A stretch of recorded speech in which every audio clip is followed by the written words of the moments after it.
आज हम कुछ सबसे अमेजिंग नेचुरल फिनोमेना में डाइव कर रहे हैं जो आपको स्पीचलेस कर देंगे। फ्रॉस्ट की आइसी ग्रिप से लेकर टॉर्नेडो की डेफनिंग रोर तक, हमारा प्लैनेट एक स्टेज है एंडलेस ऑ इंस्पायरिंग इवेंट्स के डिस्प्ले के लिए। ये फिनोमेना अक्सर सब्टल और कभी कभी ड्रामेटिक हमारे आसपास की दुनिया को प्रोफाउंड तरीकों से शेप करते हैं। तो हमें ज्वाइन करें जैसे हम इन कैप्टिवेटिंग नेचुरल वंडर्स के पीछे के मिस्ट्रीज को अनरैवल करने के लिए एक जर्नी पर निकल रहे हैं।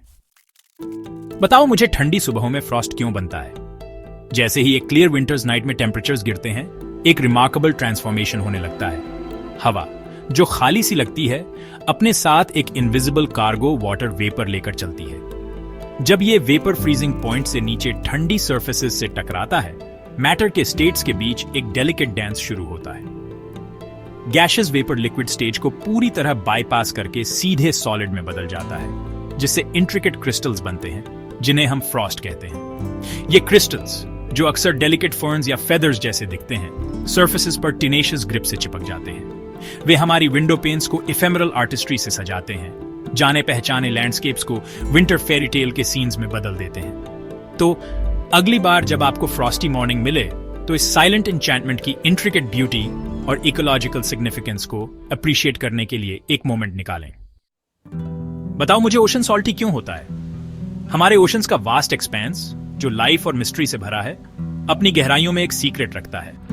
एक सीक्रेट जिसे काउंटलेस रिवर्स और स्ट्रीम्स फुसफुसाते हैं जो इसमें आकर मिलते हैं। हजारों सालों से ये वाटरवेज अपने साथ एक प्रीशियस कार्गो लेकर आ रहे हैं, डिसॉल्व्ड सॉल्ट्स और मिनरल्स जो उन रॉक्स और सॉइल से इरोड होते हैं जिनसे वे गुजरते हैं। जैसे ही नदियां उस सी से मिलती हैं, ये डिसॉल्व्ड कार्गो ओशन के पानी में मिल जाता है, धीरे धीरे उसकी सैलिनिटी बढ़ाता है। युगों युगों से इस प्रोसेस के कारण वो कैरेक्टरिस्टिक सॉल्टीनेस आई है जिसे हम आज ओशन के साथ एसोसिएट करते हैं। रेनफॉल, इवेपोरेशन रेट्स और नदियों से फ्रेश वाटर के इन्फ्लक्स में वेरिएशंस दुनिया भर में सैलिनिटी लेवल्स का एक डायनामिक मोज़ेक बनाते हैं। ये variations ocean currents, marine life distribution और हमारे प्लैनेट के क्लाइमेट को भी इन्फ्लुएंस करते हैं। बताओ मुझे फॉग क्यों बनता है? इमेजिन करो कि तुम एक बदली हुई दुनिया में जागो, जहां जाने पहचाने लैंडमार्क्स एक सफेद स्वर्लिंग वेल में गायब हो जाएं। ये फॉग का इथेरियल रेल्म है, एक फिनोमेनन जो तब होता है जब वार्म मॉइस्ट हवा कूलर सर्फेसेस से टकराती है। जैसे ही गर्म हवा ठंडी होती है, उसकी मॉइस्चर होल्ड करने की कैपेसिटी कम हो जाती है। एक्स्ट्रा वाटर वेपर हवा में माइक्रोस्कोपिक पार्टिकल्स के चारों ओर कंडेंस हो जाता है, जिससे टाइनी ड्रॉपलेट्स बनते हैं जो हवा में लटके रहते हैं, और ऐसा इल्यूजन बनता है जैसे दुनिया कॉटन में लिपटी हो। फॉग, जिसे अक्सर मिस्ट्री और इंट्रीग से जोड़ा जाता है, विजिबिलिटी को ड्रामेटिकली कम कर सकता है, ट्रांसपोर्टेशन को इंपैक्ट कर सकता है और लैंडस्केप्स को हॉन्टिंग ब्यूटी के सीन्स में बदल सकता है। ये एक नेचुरल ह्यूमिडिफायर की तरह काम करता है, फॉरेस्ट्स में मॉइस्चर को रिप्लेनिश करता है और इसकी प्रेजेंस के लिए एडेप्टेड यूनिक इकोसिस्टम्स को सपोर्ट करता है। अगर आपको ये एंजॉय किया तो वीडियो को लाइक करना, सब्सक्राइब करना और टॉर्नेडोज, सुनामीज जैसे और भी एस्टॉनिशिंग फैक्ट्स देखना मत भूलना, और भी बहुत कुछ। बताओ मुझे टॉर्नेडोज क्यों बनते हैं? कुछ ही नेचुरल फिनोमेना टॉर्नेडो जितना ऑ और टेरर इंस्पायर करते हैं। हवा का एक वायलेंटली रोटेटिंग कॉलम जो थंडरस्टॉर्म के पेट से उतरकर अर्थ पर टच डाउन करता है। ये मीटेरोलॉजिकल मार्वल्स वार्म, मॉइस्ट हवा और कूल, ड्राई हवा के वॉलेटाइल कॉकटेल से पैदा होते हैं। एयर मैसेस का ये क्लैश एक अनस्टेबल एटमॉस्फेयर बनाता है जो सुपर सेल्स कहे जाने वाले पावरफुल थंडरस्टॉर्म्स के फॉर्मेशन के लिए राइप होता है। जब ये वॉर्टेक्स, जो अक्सर एक जायंट रोटेटिंग फनल जैसा दिखता है, स्टॉर्म क्लाउड से नीचे उतरकर ग्राउंड तक पहुंचता है, तो ये टॉर्नेडो बन जाता है जो 200 माइल्स पर आवर से ज्यादा तेज हवाएं दे सकता है। बताओ मुझे बारिश की स्मेल इतनी अच्छी क्यों लगती है?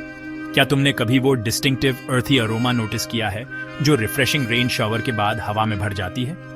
ये कैप्टिवेटिंग सेंट, जिसे पेट्रिकोर कहते हैं, सिर्फ एक प्लेजेंट ऑल्फैक्टरी एक्सपीरियंस से कहीं ज्यादा है। पेट्रिकोर की ओरिजिन सोइल में है, जहां स्ट्रेप्टोमाइसिस नाम के माइक्रोस्कोपिक बैक्टीरिया पनपते हैं। ये बैक्टीरिया जियोस्मिन नाम का एक केमिकल कंपाउंड बनाते हैं जो रेनड्रॉप्स के ग्राउंड पर गिरने पर हवा में रिलीज होता है। इम्पैक्ट का फोर्स जियोस्मिन को एटमॉस्फेयर में डिस्पर्स कर देता है, जहां यह दूसरे एयरबॉर्न मॉलिक्यूल्स के साथ मिलकर पेट्रिकोर का यूनिक ऑल्फैक्टरी सिग्नेचर बनाता है। सेंट पर प्लांट ऑयल्स और ओजोन का भी इन्फ्लुएंस होता है, जो रेनफॉल के दौरान हवा में रिलीज होते हैं, जिससे इसकी कॉम्प्लेक्सिटी और अल्यूर और बढ़ जाती है। बताओ मुझे सुनामीज क्यों आते हैं? ओशन अपनी सारी ट्रैंक्विलिटी के बावजूद एक हिडन पावर रखता है जो कोलोसल स्केल पर डेवस्टेशन फैला सकता है। यह पावर सुनामी में एम्बॉडीड है, जो वास्ट वॉल्यूम्स ऑफ वाटर के डिस्प्लेसमेंट से पैदा होने वाली मॉन्स्ट्रस वेव्स की एक सीरीज है। सुनामीज अक्सर इमेंस पावर के सेस्मिक इवेंट से ट्रिगर होते हैं, under water earthquakes, volcanic eruptions या फिर मैसिव लैंडस्लाइड्स जो ओशन की गहराइयों में शॉक वेव्स भेजते हैं। ये शॉक वेव्स डिस्टर्बेंस के एपिसेंटर से बाहर की ओर रेडिएट करते हुए इनक्रेडिबल स्पीड से ट्रैवल करते हैं, कभी-कभी 500 माइल्स पर आवर से भी ज्यादा। जैसे ही ये वेव्स शैलोअर कोस्टल वाटर्स के पास पहुंचती है, वे स्लो डाउन हो जाती है, लेकिन हाइट में बढ़ जाती है, पानी की टावरिंग वॉल्स बनाती है जो 100 फीट से भी ज्यादा ऊंची हो सकती है। बताओ मुझे क्लाउड्स व्हाइट क्यों होते हैं? एक ब्राइट सनी डे में ऊपर देखने पर हमें सबसे ब्रिलियंट ब्लू रंग का कैनवस दिखाई देता है, जिस पर ऑलमोस्ट इम्पॉसिबल व्हाइटनेस की क्रिएशंस बिखरी होती है। ये क्लाउड्स हैं जो हमारे ऊपर सीरीनली फ्लोट करते हैं, सीमिंगली वेटलेस, फिर भी हमारे वेदर को शेप करने में इंस्ट्रूमेंटल हैं। Clouds countless tiny water droplets या आइस क्रिस्टल से बने होते हैं।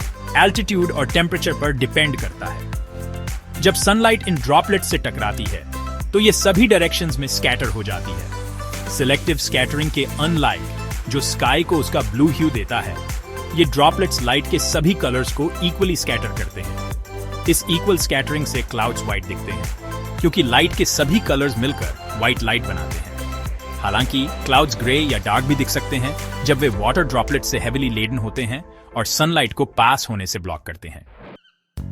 बताओ मुझे पत्तियां ग्रीन क्यों होती हैं? ट्रॉपिकल रेन फॉरेस्ट्स की वाइब्रेंट कैनपीज से लेकर ग्रासी मेडोज के वर्डेंट कार्पेट्स तक ग्रीन कलर हमारे प्लेनेट के लैंडस्केप्स पर डोमिनेट करता है।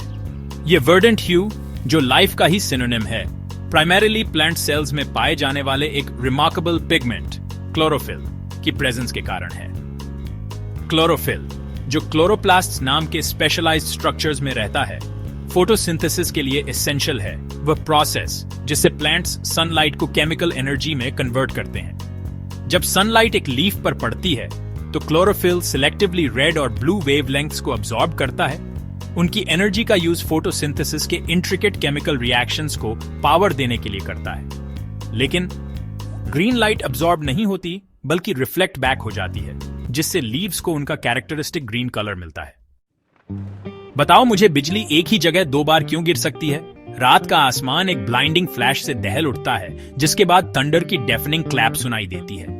लाइटनिंग नेचर की रॉ पावर का एक ड्रामेटिक डिस्प्ले लंबे समय से लोगों को कैप्टिवेटेड भी किया है और डराया भी है इक्वल मेजर में। ये इलेक्ट्रिकल डिस्चार्ज, जो अक्सर टावरिंग थंडर क्लाउड से गिरता है, सन की सरफेस से भी ज्यादा हॉट टेम्परेचर्स तक पहुंच सकता है, आसपास की हवा को इंस्टेंटली हीट करके, और वो सोनिक बूम बनाता है, जिसे हम थंडर के रूप में परसीव करते हैं। पॉपुलर बिलीफ के कॉन्ट्रेरी, बिजली सच में एक ही जगह 2 बार गिर सकती है। टॉल स्ट्रक्चर्स और ऑब्जेक्ट्स, खासकर वो जो इलेक्ट्रिसिटी के गुड कंडक्टर्स होते हैं, उन पर मल्टीपल टाइम्स बिजली गिरने की ज्यादा संभावना होती है।